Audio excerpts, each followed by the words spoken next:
In this video, I want to take you back to the very beginning to explore a society that stands as a contender for the title of humanity's very first technological civilization, the Sumerians.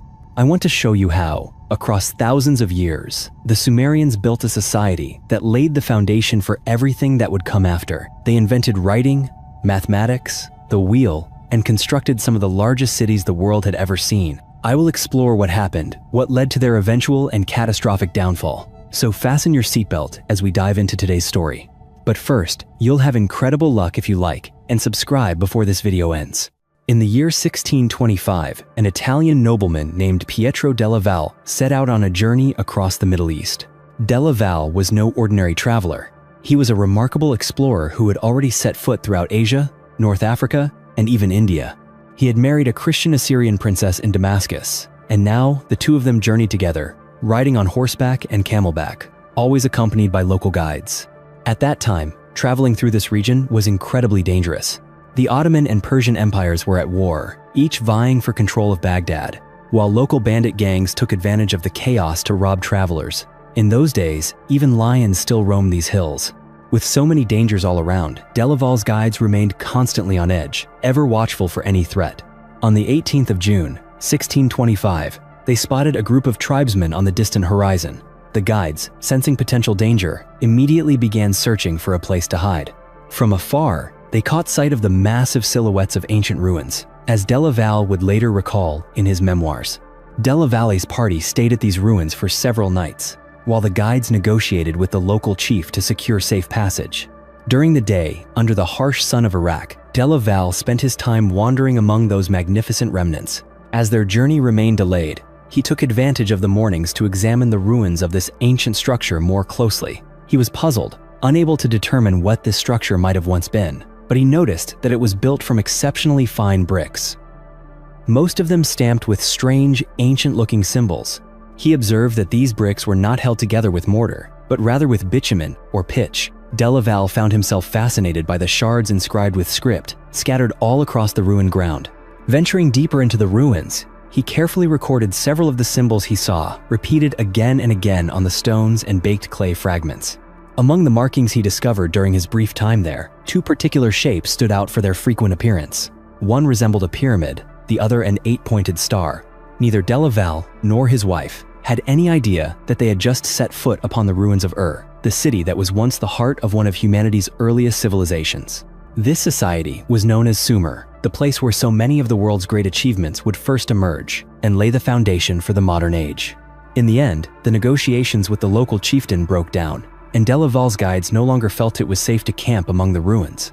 They departed in the darkness, crossing the desert in search of a safer refuge. Among Della Valle's belongings were several clay tablets he had collected at Ur. These were, in fact, the very first samples of a dead and forgotten language to ever arrive in Europe after thousands of years lost to history. On his journey home, Della Valle must have spent many moments turning those tablets over in his hands, contemplating the mysterious ancient symbols etched into the clay. Who had built these vast mounds and mighty bricks out here in the endless desert? What did the signs on those broken clay fragments mean?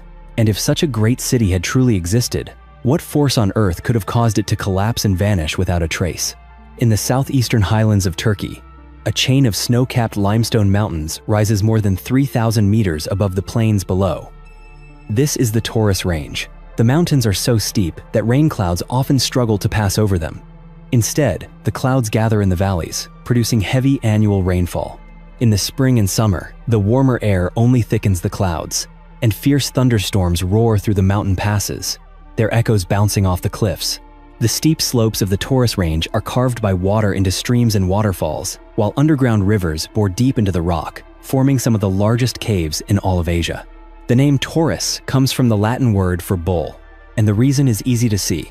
Throughout these mountains, archaeologists have uncovered ancient temples adorned with terracotta statues of bulls. Since antiquity, the people here have worshipped the storm god Teshub, believing he rode on the back of a great bull, perhaps because the booming thunder reminded them of the pounding hooves of giant beasts. These torrential spring rains, with their thunder and lightning, pour into the streams, joining rivers that rise from the snowy passes of Armenia. Before long, these small waterways gather together and flow down onto the vast plain below, becoming two mighty rivers that run parallel for nearly 2,000 kilometers. Today, the immense delta of these two rivers forms the territory known as Iraq. In Arabic, this region is called Bilad al-Rafidain, the land of two rivers. In the west, this land has long been known by its ancient Greek name, which combines the words Mesos, means in the middle, and Potamos, means river, Mesopotamia, the land between two rivers. Those two great rivers are the Tigris and the Euphrates. For millennia, they have brought life to the flat plains of Iraq, and the source of that life comes from something that seems utterly lifeless, the stone high up in the mountains. Most rocks are held together by tiny grains of two minerals known as quartz and feldspar. Together, these make up more than 60% of the Earth's crust. As the rivers pass through mountain gorges and underground streams, their waters wash away the softer parts of the stone. Quartz and feldspar, however, do not dissolve in water, so these tiny crystals are carried along in the current, creating a shimmering dust called silt. Sometimes, this silt is given a more poetic name, rock flour. Its grains are even finer than sand, yet possess an extraordinary power. Soil rich in silt has an incredible ability to retain water and allow air to circulate, creating the ideal conditions for plants to thrive. Every year, the Tigris and Euphrates carry massive amounts of silt down to southern Iraq, transforming what was once a dry, flat land into a place of remarkable fertility.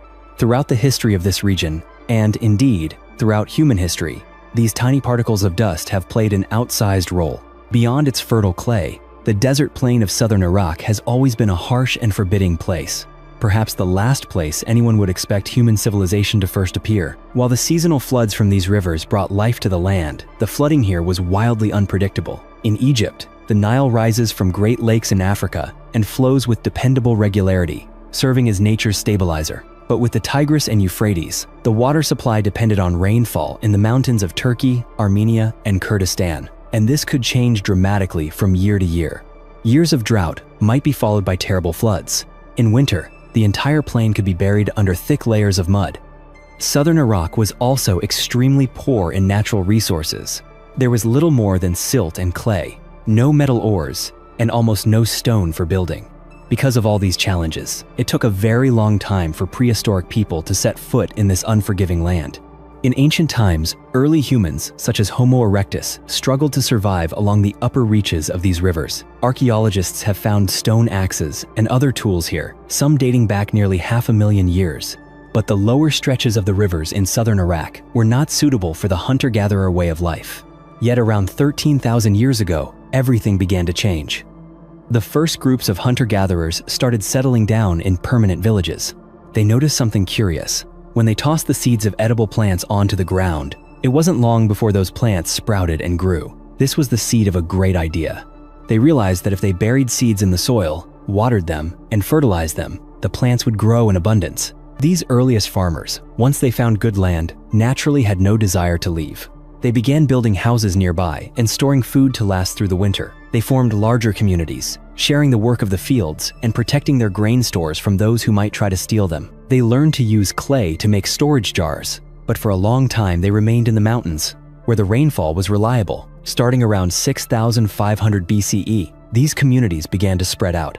Century after century, millennium after millennium, they slowly moved down along the two great rivers, reaching all the way to the harsh southern lands of Iraq. We don't know exactly who they were, what language they spoke, or what they called themselves.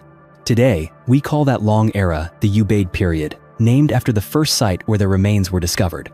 As the Ubaid people migrated along the rivers in Iraq, they discovered new things. They found that in certain places along the riverbanks, date palms grew in abundance, offering a rich and nourishing food source. Before long, they learned how to cultivate and propagate these trees, creating large date orchards. They also noticed that the canopy of the date palm provided shade, sheltering more delicate plants from Iraq's harsh sun and allowing them to diversify their crops. Another important discovery, they realized that it was not necessary to plant crops right beside the riverbank. By simply digging channels, they could carry precious water deep into the land. With the power to dig irrigation ditches, they could plant crops almost anywhere. The people of this region gradually became masters of canal building, and as a result, the land grew incredibly fertile. At the southernmost edge of Iraq, where the Tigris and Euphrates divide into many branches, forming a delta plain and shallow lakes before emptying into the sea, there arose an ancient marshland. Here, The reeds grow so thick that when standing in their midst, you cannot see beyond the tops of the stalks, a haven for water buffalo, wild boar, and countless water birds. Since ancient times, the inhabitants of these marshes have learned to bind reeds into beams so strong they could span a meter or more, using them to build large, domed houses with nothing but this single material. It was in this southern marshland that the greatest cities of the Sumerians first emerged. Just as Mesopotamia was nourished by two great rivers, this land was also home to two great peoples, the Sumerians and the Akkadians. Throughout history, the Sumerians and Akkadians became so intertwined that the story of one cannot be separated from the other. We know quite a bit about the Akkadians of the north. They spoke a Semitic language, part of the same family as Aramaic in the Bible, and later Hebrew and Arabic. But the Sumerians remain far more mysterious. So mysterious, in fact, that archaeologists refer to it as the Sumerian problem. The Sumerians spoke an isolate language, meaning it has no connection to any other language in the surrounding region, almost as if it stands alone in its own family tree. Sumer is so ancient that the first scholars who discovered their texts doubted whether it was a real language at all. They speculated it might be some sort of code used for secret communications. This led some historians to wonder, did the Sumerians once migrate to southern Iraq from some distant land? Sumerian culture developed along the southern coast of Iraq, giving rise to the theory that they may have arrived by sea. One piece of evidence for this theory comes from the writings of the Roman historian Flavius Josephus, who recorded a Babylonian legend he heard in the 1st century AD. According to the tale, there was a half-man, half-fish creature named Oannes who came up from the sea and taught the people of Mesopotamia the secrets of civilization. Oannes brought them knowledge of writing, science, and every manner of craft. He taught them how to build cities, erect temples, create laws, measure the land, and cultivate crops and gather fruit. When he had shared all his secrets, Oannes simply returned to the sea and swam away. It's possible that in such legends, ancient storytellers preserved a faint memory of the Sumerians arriving by boat, bringing an advanced urban civilization with them. Some have even suggested the Sumerians may have come from very distant places, such as India. Further evidence for the migration theory is found in the way the Sumerians named different professions. For common manual labor, they used words more ancient than Sumerian itself, but for high skill or urban trades, they used entirely new words, purely Sumerian in origin. For instance, terms like scribe or winemaker are purely Sumerian, yet others have offered a different, even more intriguing theory to explain these contradictions. Though it may sound far-fetched, this idea is worth mentioning. Once again, the clues come from mythology. Sumerian history is always linked to a catastrophic, almost apocalyptic event. And if you grew up hearing the stories of the Bible, this may sound very familiar. The Sumerians believed that in ancient times, during the era of the very first ancestors, a great flood had swept across the entire world. This story would later make its way into the legends of the Babylonian Empire, and then into the earliest chapters of the Hebrew Bible.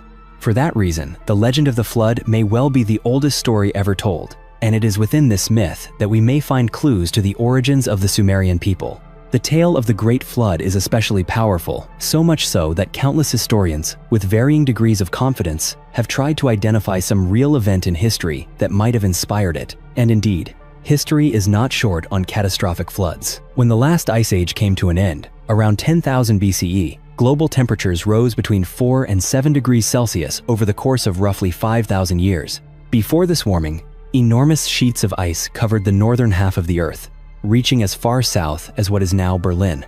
But as temperatures climbed, the ice began to melt and water poured into the oceans. Sea levels rose by an average of about 1 inch per year. By the end, the ocean had risen a total of 120 meters, enough to swallow a 30-story building.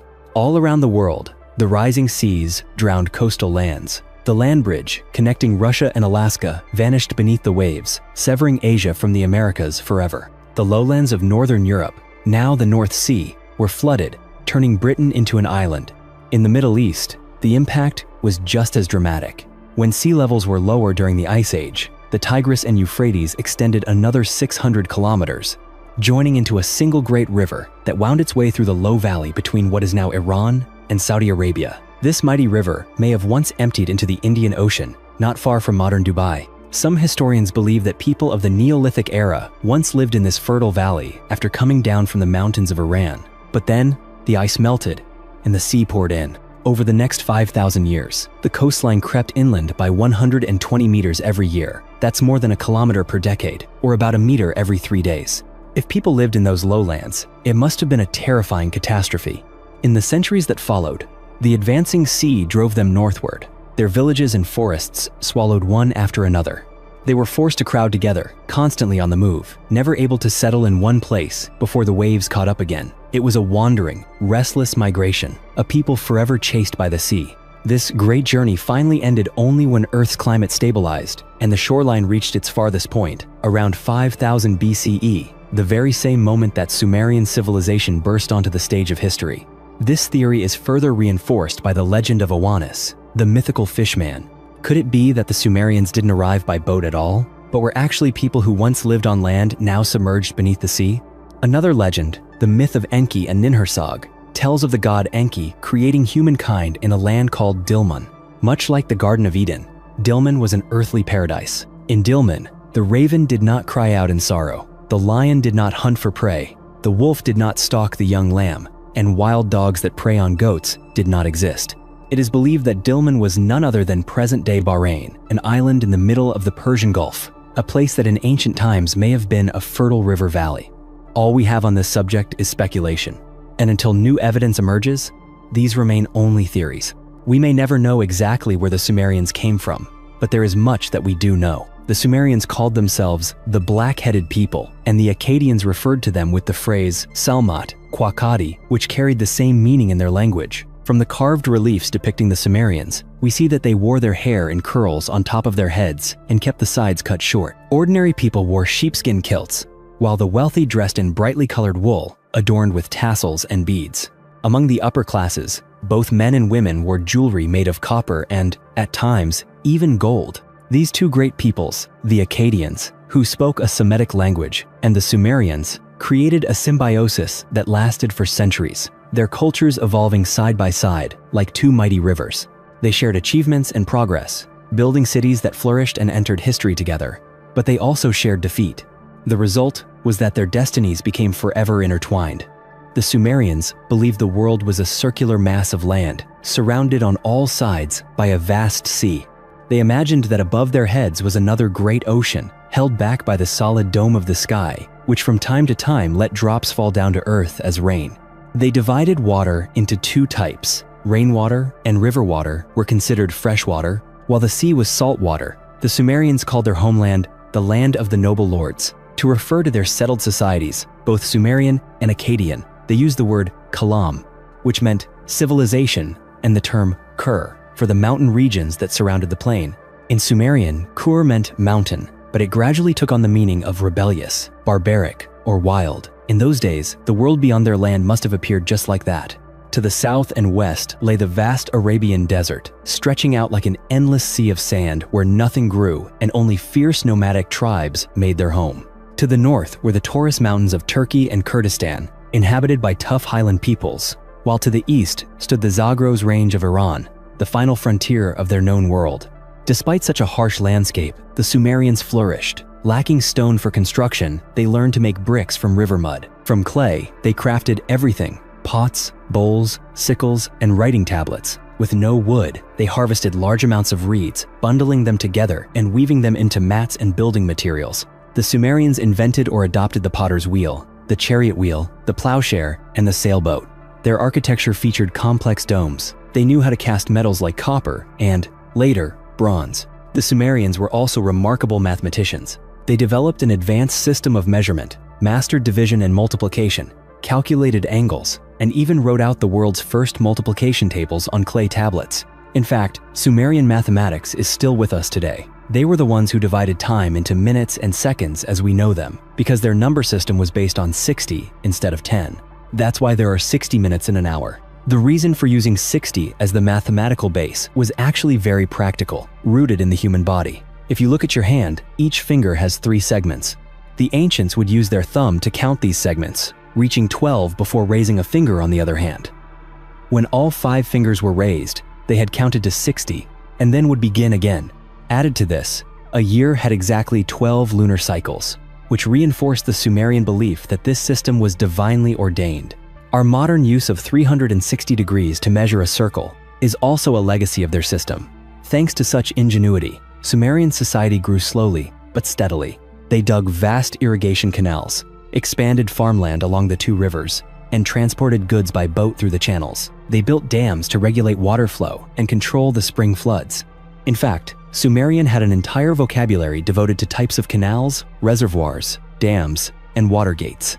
Thanks to these innovations, the landscape of southern Iraq was gradually transformed from parched salt flats and marshes into stretches of green farmland. Many historians believe it was the construction and management of irrigation networks that spurred the Sumerians' extraordinary organizational development. Such massive hydraulic systems required meticulous planning, engineering, and precise calculation. Labor groups had to be organized, and they were paid in food and beer. Overseers and supervisors had to be appointed, and all of this gave rise to a kind of primitive bureaucracy, one that would lay the groundwork for the world's very first states. In the 1930s, the historian Arnold Toynbee famously argued that it was the environmental challenges of southern Iraq that created the conditions for civilization to emerge. The aridity of the land forced the pioneers of Sumerian civilization to confront the dense marshes of the lower Tigris and Euphrates and transform them. The hardships endured by the Sumerians' ancestors were remembered in their legends. The myth of the god Marduk slaying the dragon Tiamat and creating the world from her body was, in fact, a symbolic retelling of conquering raw nature and creating land by draining the marshes. The harsh semi-desert landscape here produced what Toynbee called challenge and response. When people are confronted by obstacles great enough to spur innovation, but not so overwhelming as to prevent development altogether. He believed that if the environment was too easy, there would be no need for social organization or technological progress. Conversely, if the land was too harsh, society would be unable to grow. Only in places like southern Iraq, where challenges were great, but not insurmountable, could the cradle of civilization truly appear. According to Sumerian texts, the very first city of the region was Eridu. One controversial document, known as the Sumerian King List, describes Eridu as the place where the god Enki first decreed that mankind should have kings to rule them. In Eridu, Alulim became king. He was said to have reigned for 28,800 years. He was followed by Alangar, who ruled for 36,000 years. Naturally, many historians have questioned the reliability of such sources, seeing these as either fanciful myths or propaganda designed to legitimize royal succession. Yet the King List also reveals how the Sumerians, at least at some point, viewed their own history. Many believe that Eridu may have truly been the world's first city. It was founded around 5,400 BCE, nearly 7.5 millennia ago, at a time when woolly mammoths, left over from the Ice Age, still roamed far-flung parts of the earth. Eridu was settled by Sumerian-speaking people, and before long, it was joined by countless other small cities scattered across southern Iraq. These independent city-states were centered on their temples and ruled by priest-kings called Ensi. Records show that each Ensi was typically aided by a council of elders, men and women alike. Most of the largest cities in this era probably held only about 10,000 inhabitants.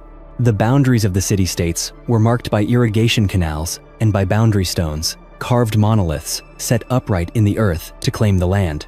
Art and architecture began to display features we now recognize as distinctly Sumerian, and technology made great leaps forward. This earliest period seems to have been a peaceful one. There is little evidence of warfare or standing armies in these cities. Most towns had no defensive walls at all. A very ancient Sumerian myth called the Gifts of Inanna seems to reflect the spirit of transition in this era. The story tells how the skills and achievements of civilization were passed down from Enki, king of the gods, to his daughter, the goddess Inanna, who in turn bestowed them upon the Sumerian people. Perhaps the ancient Sumerians realized, right from the dawn of settled society, what the scholar Walter Benjamin would later write. There is no document of civilization that is not at the same time a document of barbarism. Indeed, during this era, the Sumerians introduced some of the oldest, most deeply rooted practices in human history, most notably the institution of slave labor. They captured men and women from the mountainous regions beyond their borders and used their labor to build up their own economy. This drew even more people into their orbit, and as the community grew, the pressure on their social systems only increased. Sometimes, that pressure forced people to merge into more complex forms of organization. Around 3200 BCE, writing was invented. A Sumerian epic called Enmerkar and the Lord of Arata recounts the first story of the birth of writing. The poem credits this invention to a king who had to send so many messages that his messenger could no longer remember them all. With his mouth heavy and unable to repeat all the words, the Lord of Kolaba took up some clay, shaped it into a tablet, and pressed the words upon it. Before that, no one had ever put words to clay. The Sumerians had two resources in almost limitless supply: the clay beneath their feet and the reeds that filled the marshes. It was the combination of these two that gave rise to the world's first writing system. A Sumerian scribe would scoop up a handful of clay that fit neatly in the palm of his hand, about the size of a modern smartphone. He would take a piece of reed, cut into a wedge shape, and press it over and over into the clay to create symbols. It was these wedge-shaped marks that gave this script its name: cuneiform writing. At first, writing was used to record ordinary things like rations and supplies. On some of the oldest clay tablets, you can still clearly see what the symbols meant. A bowl of food is drawn next to a mouth and 6 incised marks, a bundle of wheat beside 5 marks. This meant a worker could use the tablet to claim 6 bowls of food and 5 bundles of wheat. The scribes had to work extremely fast, copying hundreds of documents each day. Over time, the pressure to keep up made the symbols simpler and more abstract, until they no longer resembled the real-world objects they once represented. After 3000 BCE, the number of symbols dropped from about 1,500 to just 600, and someone had the idea that each sign could stand for a sound, rather than a whole word or concept. This was the beginning of the very first alphabet, but it also meant that only a small number of educated people could understand writing, giving rise to a separate class of scribes. From that point on, the human mind was forever changed. Now, people could read the words of kings and scribes who had passed away hundreds of years before. They could record all the knowledge they had acquired and preserve it for future generations, and, more importantly, continue to build upon that foundation. Thanks to this ability to store knowledge, Sumerian technology of the era began to advance by leaps and bounds. This next era of history is known as the Uruk period, named for the city of Uruk, which by the middle of the 4th millennium BCE had grown into the largest and most powerful city in southern Mesopotamia. One of the most important markers of the transition to the Uruk period is the clear change seen in the region's pottery. If you think that pottery became more refined over time, you'd be mistaken. In reality, ancient Ubaid pottery was quite beautiful, made on a slow-turning wheel and decorated with geometric patterns in brown or black. Luxury items meant only for the wealthy few. But as the era shifted into the Uruk period, the quantity of pottery produced skyrocketed, while the quality declined significantly. Thanks to the introduction of the fast potter's wheel, craftsmen and workshops could now mass-produce jars, pots, and clay vessels. This was the very first era of mass production. The economic boom of Sumerian cities is reflected vividly in surviving records. Clay tablets reveal that in the city of Girsu alone, as many as 15,000 women worked in the textile industry. That factory employed 134 specialists and 858 skilled workers, most of whom were women. Because there was no currency at the time, workers were paid in food and goods. The minimum ration for a manual laborer was 20 kilograms of barley per month, plus 2 liters of oil and 2 kilograms of wool per year. Supervisors received double that amount. The poor in Sumerian society lived harsh lives, often forced to borrow grain or silver from moneylenders who charged exorbitant interest rates of up to 30%. Despite the growing social inequality, by the middle of the 4th millennium BC, economic progress had turned Uruk into the largest and most powerful city in southern Mesopotamia. That was around 3500 BC, over 5,000 years ago. By then, nearly 2,000 years had passed since the founding of the first city, Eridu, a stretch of time long enough to take us from today all the way back to the days of Julius Caesar. At that point, Sumerian civilization was already ancient, but the first Egyptian pyramid had not yet appeared and would not for another 900 years. At that time, Uruk had about 50,000 inhabitants, just enough to fill a modern mid-sized football stadium. But back then, it was the largest city the world had ever known. The oldest surviving work of literature in the world, the Epic of Gilgamesh, also began in this city. It is the story of the king of Uruk, named Gilgamesh, who may have reigned at some point in the 3rd millennium BC. Whatever the true details of his reign, Gilgamesh left a powerful mark, remembered and celebrated as a legendary hero. Even though most of it is myth, the Epic of Gilgamesh still gives us a glimpse of how Sumerian society changed in those early centuries of the 3rd millennium. For example, it's clear that warfare had started to increase in the region. It's clear that city walls had now become indispensable, but this very source of pride also shows that such constructions were still quite rare. Throughout the epic, the city is repeatedly called Mighty Walled Uruk. We also see that the city at that time was already carefully planned, hinting at a certain level of urban organization by its rulers. Uruk was divided into 3 sections, one part for the city itself, one for gardens, one for fields, and a separate area dedicated to the temple of the goddess Ishtar. At its peak during the Uruk period, the city spanned 2.5 square kilometers. Uruk had a river port, workshops for craftsmen, and crowded houses. At the city center stood the famous White Temple of Uruk, rising 21 meters high, its white plaster gleaming in the sunlight, making the temple glow even during the day. If you were to walk the streets of Uruk at that time, you would see markets filled with beans and lentils, jars of date, syrup, and oil. In the wealthier neighborhoods, houses were built of fired brick. But elsewhere, homes were simply made from sun-dried mud and clay. The houses were likely arranged in a chaotic fashion, forming a maze of narrow alleyways and cramped slums, shaded by mats of reeds placed overhead to keep things cool during the heat of the day. You'd see farmers carrying bundles of reeds or large sheaves of wheat on their backs, while herders would lead flocks of long-haired sheep into the city. Everywhere, you'd encounter men sitting in circles in shady courtyards, all drinking from a large jar of beer set in the middle, each man sipping through long straws made from hollow reeds. Although the Sumerians imported a little wine from the north, beer was by far their favorite drink. They had more than 30 kinds of beer, with names like white beer, black beer, cloudy beer, and honey-mixed beer. Some types were even flavored with herbs. Beer was brewed directly from the wheat and barley grown in their fields, and if you bought the cheapest variety, you'd see grains floating right on the surface. You can almost imagine the conversations people had around a jar of beer, probably not so different from what you'd hear in bars today. Some of those everyday worries are even preserved in collections of ancient Sumerian proverbs. Those beer-drinking groups surely complained about not getting proper recognition at work. At night, people often slept on the rooftops because it was unbearably hot inside. The city was always filled with all kinds of strong odors. The kilns for pottery and brick burned constantly, sending smoke into the air. The streets had no drainage system. People would often just throw their trash straight out into the road. Inside their houses, they laid down layers of clay, powdered gypsum, and reed mats to give the floor a soft, carpet-like feel. From this splendid urban center, Uruk's civilization sent its influence rippling out into the world, and gradually, other great cities began to rise up around it. But as the 4th millennium drew to a close, another Sumerian city was on the rise, one that would soon replace Uruk as the cultural center of Sumer. This city was about to enter a golden age of unprecedented wealth, pushing the boundaries of human art and architecture to new heights. That city was Ur. Ur stood right where the Euphrates River met the sea. It was a bustling port, a fishing town, where gulls soared overhead and fishermen returned with their abundant catch. Its location, both on the sea and the river, made Ur the thriving trade hub of the entire region. As mentioned before, if you needed clay or reeds, southern Iraq was the ideal place. But for almost everything else, the Sumerians had to import. Fortunately, they always had goods to trade.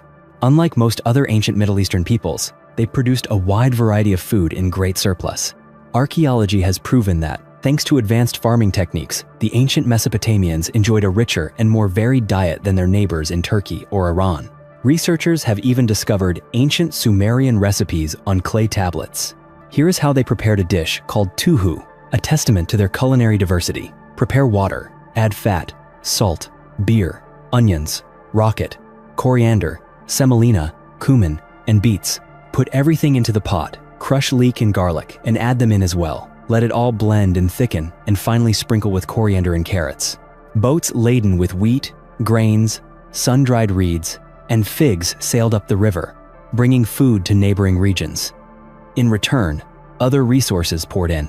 Copper came from the mountains of northwestern Iran, and later by ship from the island of Cyprus. Tin traveled along long mountain routes from Afghanistan, as it would throughout the Bronze Age.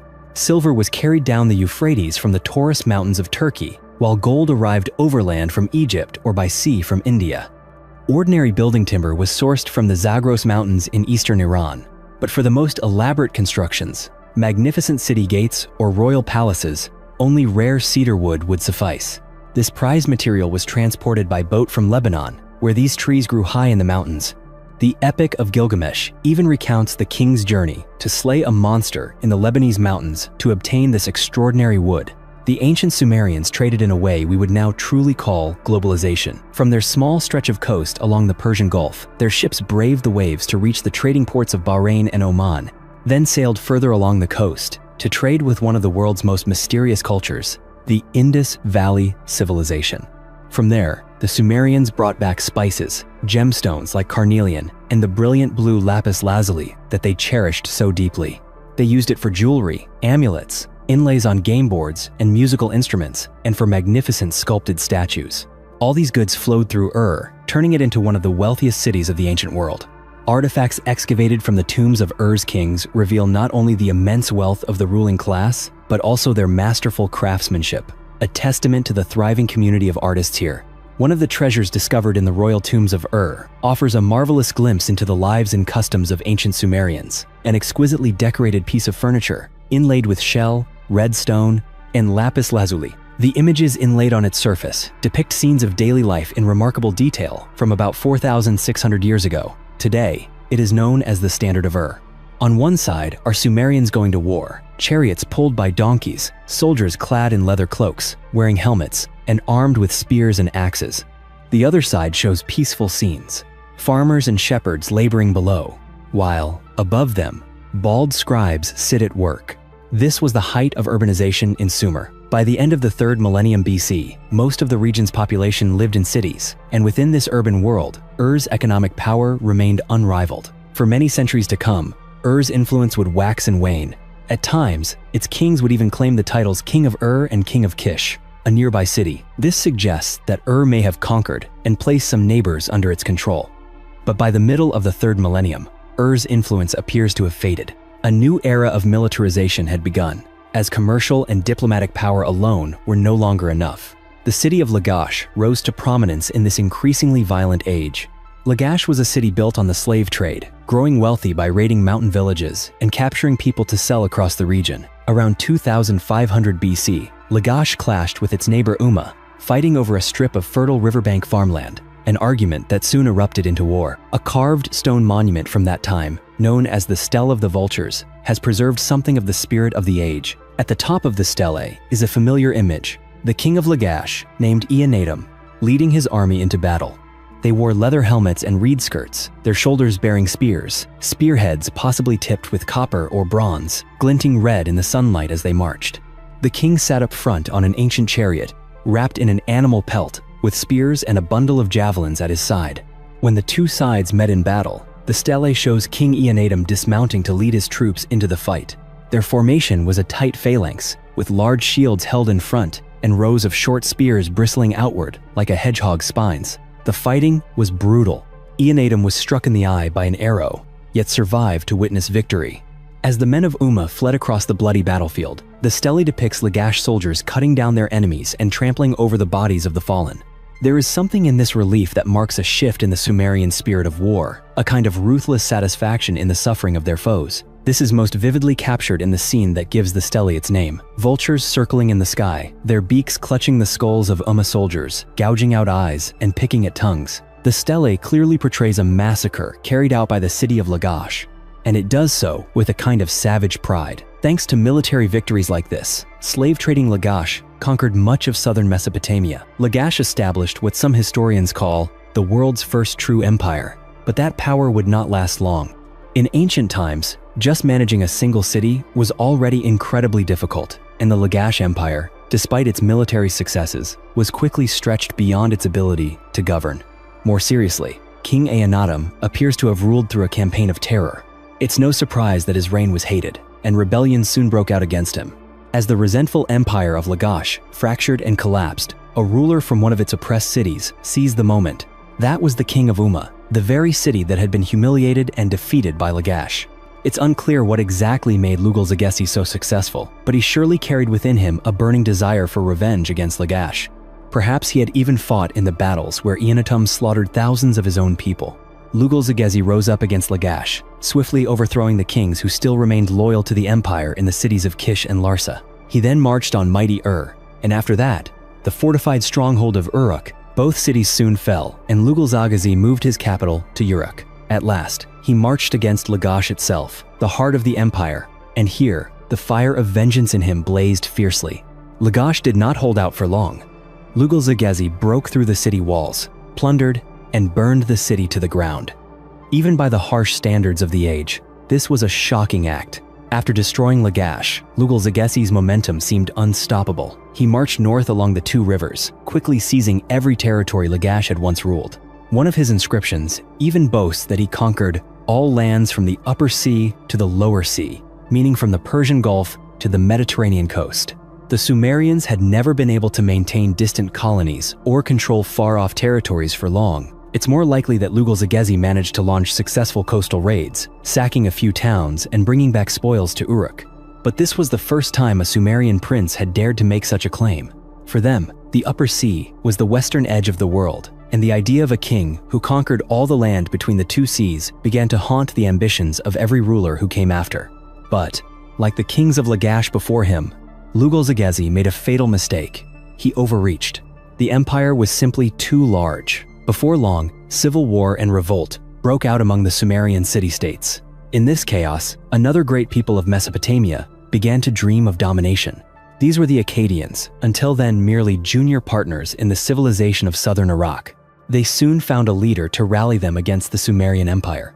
That man would go down in history with a name in Akkadian that meant the true king, Sargon, the one who would usher in the twilight of the Sumerian age. And as with so many other chapters in Sumerian history, the story of Sargon of Akkad will feel familiar to anyone who grew up hearing tales from the Bible. He was born sometime in the mid-24th century BC, and legend has it that as a child, he was left in a basket of reeds on the banks of the Tigris River. A gardener serving in the palace at Kish found him and took him in. But just like Moses in the Bible, this child harbored great ambitions. There was something truly remarkable about Sargon. Perhaps it was his charismatic presence, because before long, he was entrusted with the role of cupbearer in the royal court, serving wine to lords and royalty. It was a prestigious position, one that opened the door for the young man to advance at court. Sargon must have shown skill in many areas, because soon after, he was assigned a top-secret and extremely important mission. At that time, Kish was still part of Lugal-Zagesi's Sumerian Empire, which stretched from sea to sea. King Lugal-Zagesi was away on campaign, possibly in Syria or putting down rebellion in some distant province. Sargon was given command of a small force with orders to march to Uruk, where Lugal-Zagesi had established his capital. The plan was to launch a surprise attack at the very heart of this new empire and free Kish from Lugal-Zagesi's control. It was a bold and risky plan, but Lugal-Zagesi had taken most of his troops on campaign, leaving only a few to guard the capital. The attack came as a complete surprise. Sargon's forces broke through the defenses, overran the city walls, and the guards scattered in disarray. Sargon captured the city, and before reinforcements could arrive, he demolished sections of those famous walls. This was a deeply symbolic act, a direct blow at the authority of Lugal-Zagesi's empire. King Lugal-Zagesi must have been furious. He rushed back from the battlefield, summoning all his vassals to his side. Inscriptions tell us that as many as 50 kings once rallied under his banner, and the task must have seemed almost too easy to crush the forces of a single, small city-state. But Sargon appears to have been an extraordinary figure in history, the kind of genius like Hannibal or Napoleon, capable of turning the tide even against overwhelming odds. Somehow, in the decisive battle between the might of the empire and his own army, Sargon emerged victorious. Lugal-Zagesi was captured alive, and Sargon paraded him through the gates of holy Nippur, his neck bound in a heavy wooden yoke like an ox. Of course, this was an unparalleled humiliation, but it was at this moment that Sargon showed what set him apart from other kings of his era, because he seemed to possess a certain degree of mercy. The old king Lugal-Zagesi was not executed.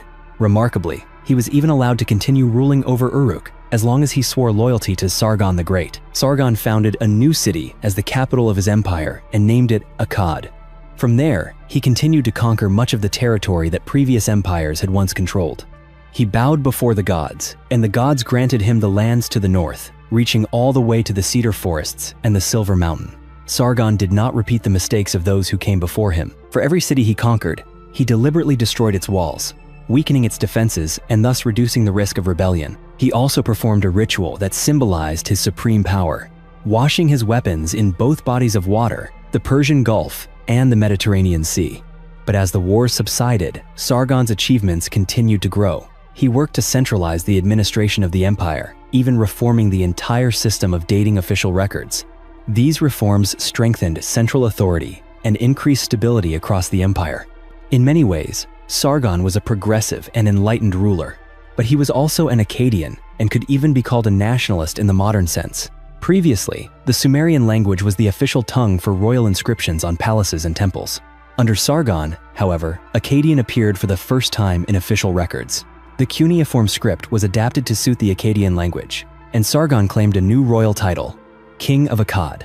He appointed only Akkadians to key positions in the state apparatus and stationed Akkadian troops in the Sumerian cities to guarantee their loyalty. The two great peoples of Mesopotamia, who had lived together for thousands of years, now began to drift apart. Dissatisfaction in the southern, Sumerian-speaking cities grew steadily. Sargon ruled for 55 years, and by the end of his reign, that unrest finally exploded. Yet he still took to the battlefield, defeating them and crushing the mighty armies of the rebel factions. For the time being, Sargon's military genius held the empire together, but as the old king weakened, nearly all the southern cities had openly revolted. When Sargon of Akkad died, around 2284 BC, his two sons had to succeed him and confront the chaos he left behind. His eldest son was Rimush. He ruled for 9 years, spending most of that time struggling to subdue the rebellious Sumerian cities in the south. He crushed uprisings in Ur, Umma, Lagash, Adab, and in fact, 1 year of his reign was even called the year Adab was destroyed.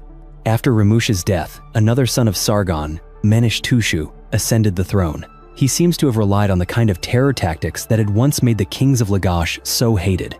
It was not until Sargon's grandson, Naram-Sin, that the empire finally regained its glory. He put down the Sumerian revolts in the south and restored order to the Akkadian Empire. Naram-Sin did not rule by strength alone. He also seemed to seek reconciliation between the two peoples, who had once been united. He dropped his grandfather's title of King of Akkad and instead declared himself King of Sumer and Akkad, a more diplomatic title. Even so, the rift between the two peoples would never fully heal. Part of the reason was that the Sumerians no longer held a dominant cultural role in the region. For centuries, the Akkadian language gradually replaced Sumerian as the spoken tongue. This was due in part to the policies of the Akkadian Empire, which did not encourage the use of Sumerian in official documents. But there was another reason as well, the increasing diversity within the empire. As we know, Sumerian was a language isolate. Its structure and sounds were completely different from every other language in the area. Meanwhile, the surrounding peoples all spoke languages related to Akkadian, part of the Semitic family. They shared grammar, and even many words, with Akkadian. For them, learning Akkadian was like an English speaker learning French or Spanish, while learning Sumerian was more like tackling Korean, several times more difficult. Akkadian was easier to learn, so it became the language of trade and commerce. For centuries, the people of Mesopotamia were nearly bilingual, but gradually, every Sumerian came to know Akkadian, while fewer and fewer Akkadians needed to learn Sumerian. Slowly, Sumerian faded away. Yet the end of the Akkadian Empire was also approaching, and the Sumerians would have one more chance to leave a great mark on human history. When the great king Naram-Sin died, his son, Shar-Kali-Sheri, ascended the throne. He was the great-grandson of Sargon of Akkad, and 4 years after he took the crown, a great omen appeared in the sky. From a distant place in the cosmos, nearly 200 million kilometers from Earth, a giant mass of ice and dust, 40 kilometers wide, swept by, around 2213 BC. This was the Hale-Bopp comet, which would continue to circle the sun for millennia, not blazing across Earth's sky again until 1997. It was the brightest comet ever observed, with the longest visible tail, soaring across the heavens for 18 months, visible to the naked eye.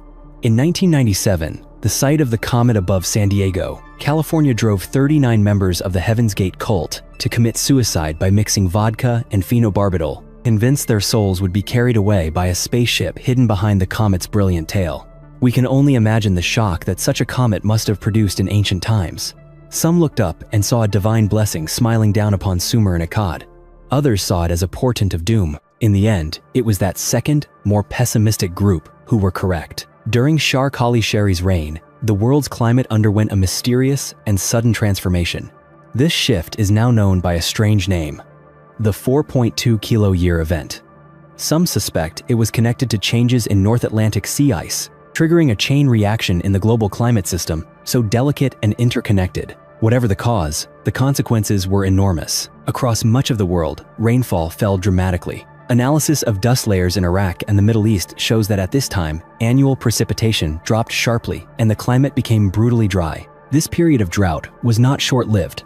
It lasted for more than a century, and possibly as long as 300 years. The famine and hardship of that time are even recorded in ancient Egyptian texts. and the effects were felt across cultures around the world. Linked to the collapse of Egypt's Old Kingdom, the Indus Valley Civilization, and even the Liangzhu culture in China. In Mesopotamia during this era, under Akkadian rule, resources suddenly became scarce.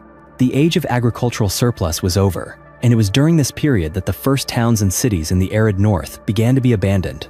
After the death of King Shar Kali Shari around 2193 BC, the Akkadian Empire descended into chaos, with years of bloody civil war. None of this chaos escaped the notice of the nomadic tribes in the mountains, known as the Gutians. We do not know who the Gutians were, what language they spoke, or which gods they worshipped, but the ancient Sumerian texts held them in contempt. The Gutians are an unfortunate people, ignorant of the proper worship of the gods, who do not understand the rites of offering.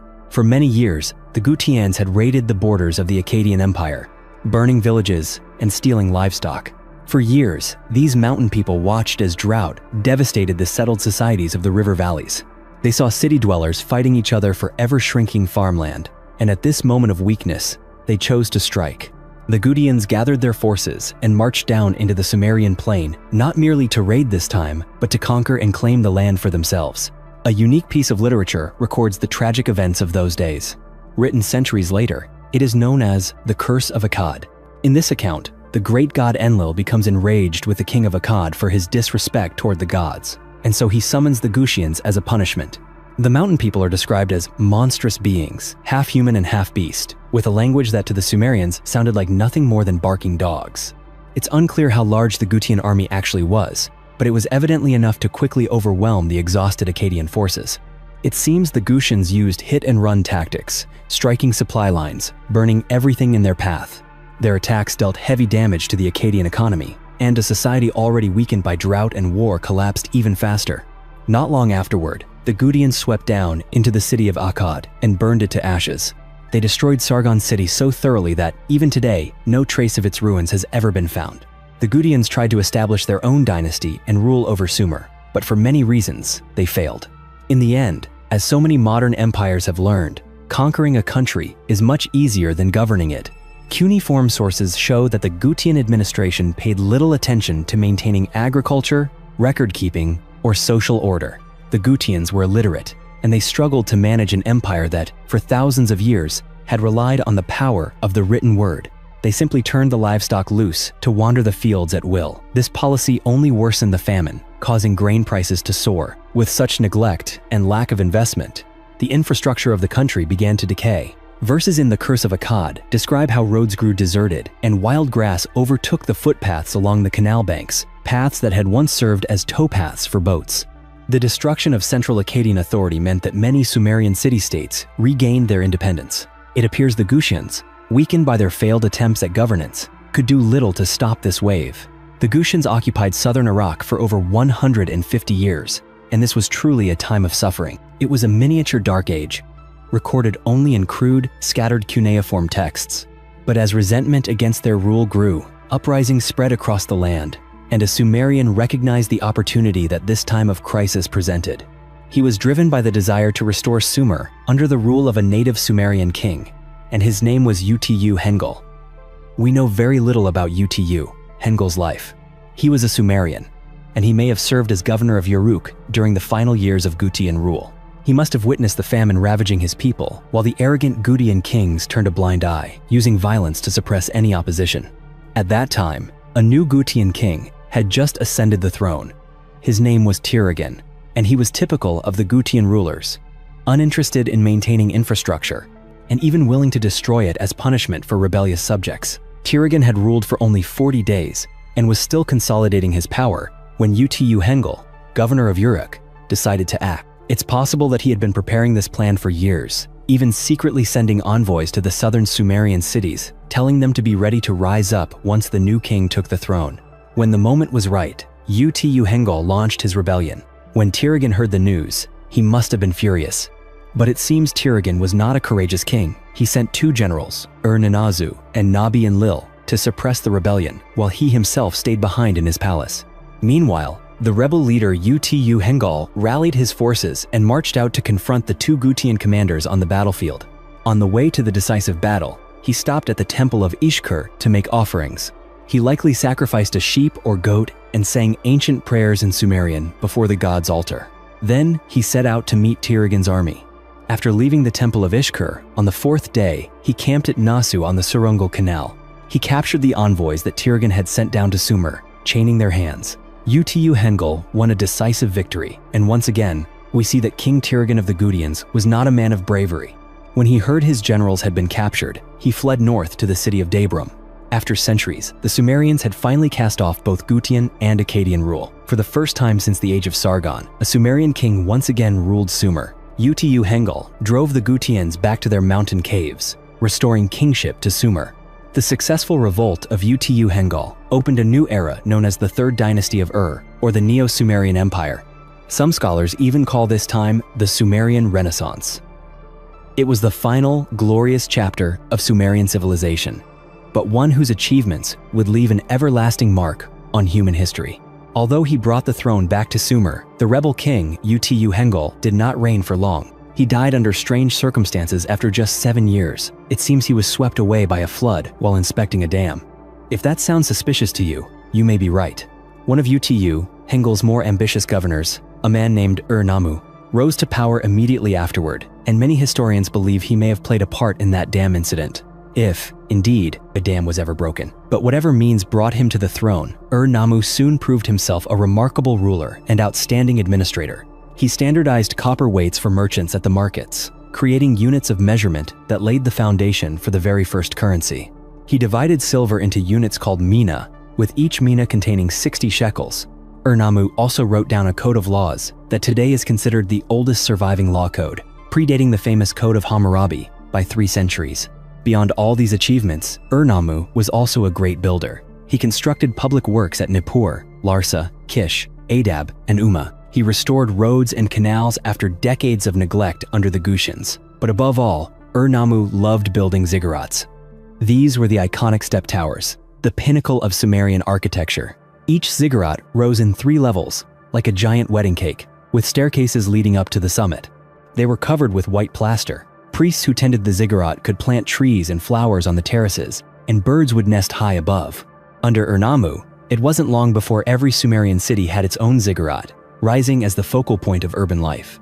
The greatest of them all was the ziggurat Ur-Nammu built in his hometown, Ur. The ziggurat of Ur was truly monumental, standing some 30 meters tall, almost the height of a 10-story building, towering above the city's otherwise low-slung structures. This ziggurat was built entirely from fired bricks, held together with natural asphalt, bitumen. It is estimated that at least 1,500 laborers had to work for more than 5 years just to complete the foundations.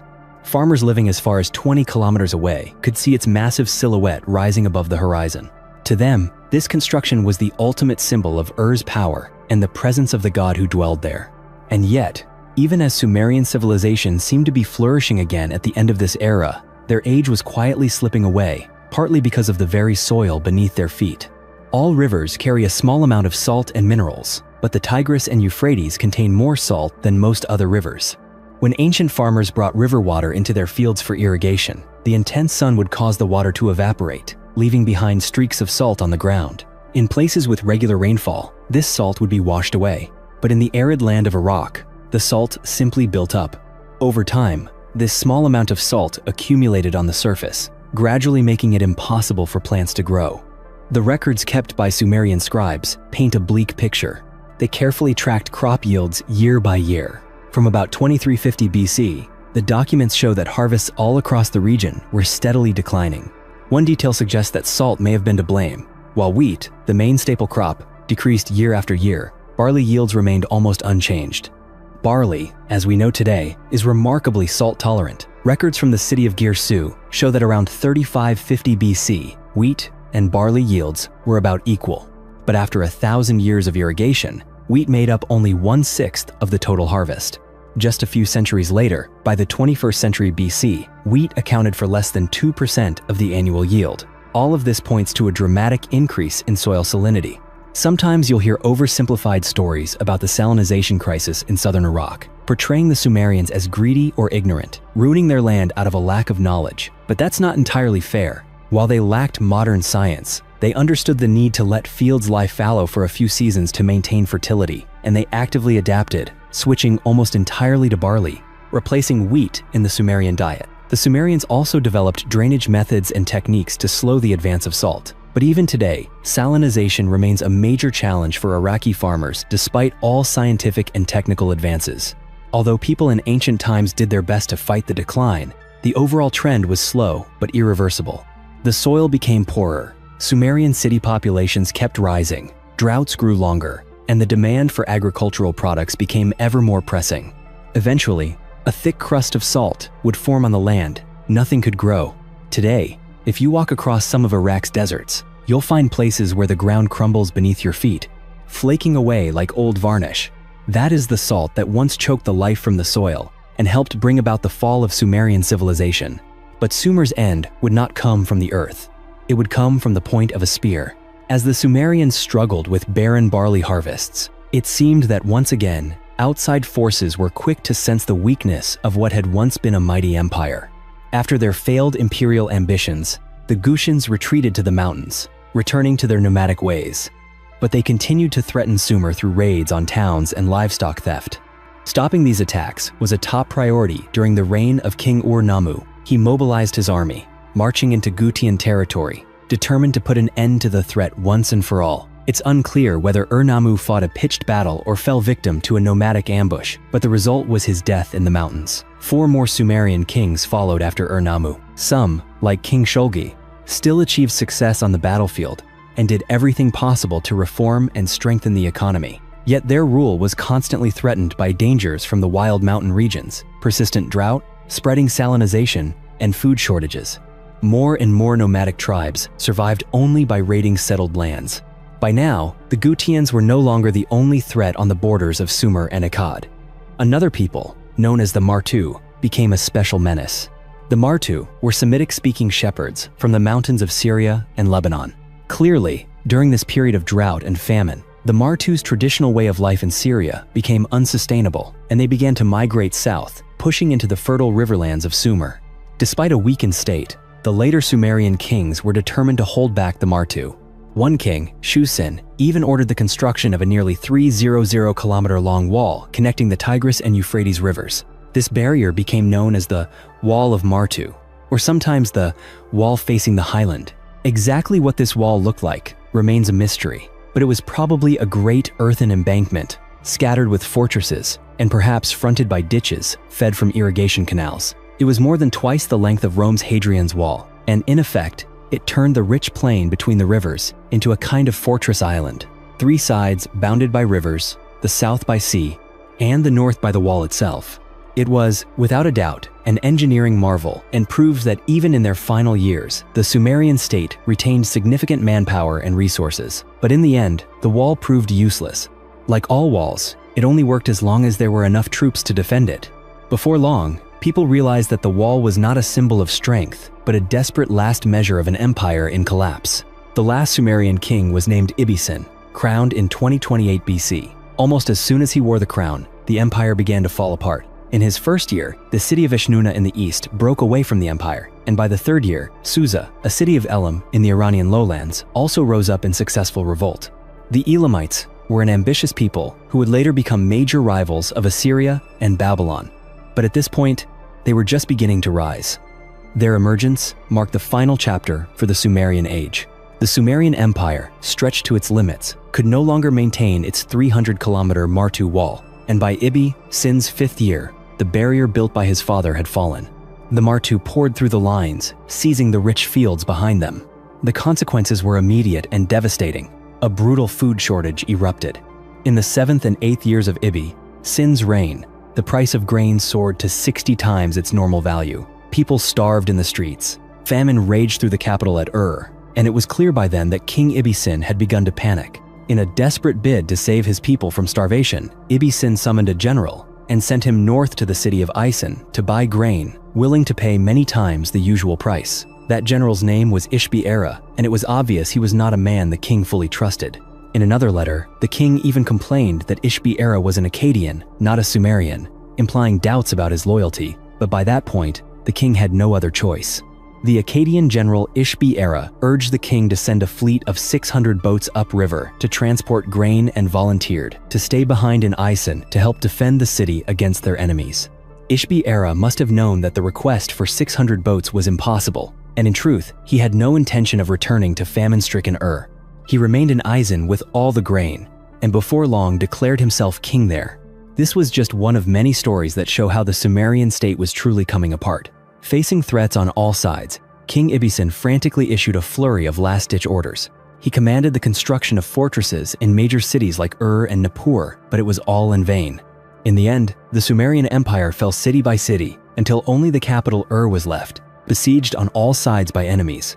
Not long after, the Elamites Paz, once subjects of Sumer in the foothills of Iran, assembled a great army, gathered more tribes along the mountain paths, and marched down to lay siege to mighty Ur. King Ibisen fought back in desperation, and by then, it was clear he had reached the end of his road. He pleaded even with his old foes, the wild Martu, who had just poured through the walls built by his father, offering them payment if only they would help. He even humbled himself to beg Ishbi-Era, the general who had once betrayed him and was now king in Isen, but it was all hopeless. The Elamites broke through the walls of Ur and burned the city. They poured into the sacred precincts, looting every treasure. You can imagine them storming up the steps of Ur's great ziggurat, slaying the priests, seizing every precious object in their path. The fields around the city were burned. The canals became choked with disease. The Elamite army stormed the palace, captured King Ibisen, and led him away to captivity in a foreign land. He was the last king of Sumer, a civilization that had lasted for thousands of years, and he ended his life in chains, a prisoner in exile. The fall of Ur was one of the great turning points of ancient history. It marked the end of the unified Sumerian state and ushered in a miniature Middle Ages, as the city-states fought for power over the ashes of the old empire. The wars of this period left Sumerian cities as blackened heaps of brick, and the people could do nothing but mourn. Meanwhile, the drought dragged on, and the salt-choked fields could no longer yield enough barley to sustain life. Facing this catastrophe, the Sumerians began to leave their ancestral lands, becoming refugees, carrying what little they owned, weeping for their lost homeland as they went. For centuries afterward, a great migration took place from southern Mesopotamia to the north. Some Sumerian speakers settled in Akkad, but their connection to their homeland was broken, and their cultural identity slowly faded.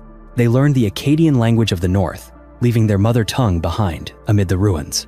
The Martu, those highlanders once scorned by Sumer, now settled the cities along the river valleys they had conquered. The Martu, the Sumerian refugees, and the native Akkadians, all these peoples blended together, merging their cultures as so often happened in the history of this land. The foundations they laid would pave the way for the next chapter in the history of Mesopotamia and of humankind, shaping the legendary empires yet to come, Babylon and Assyria.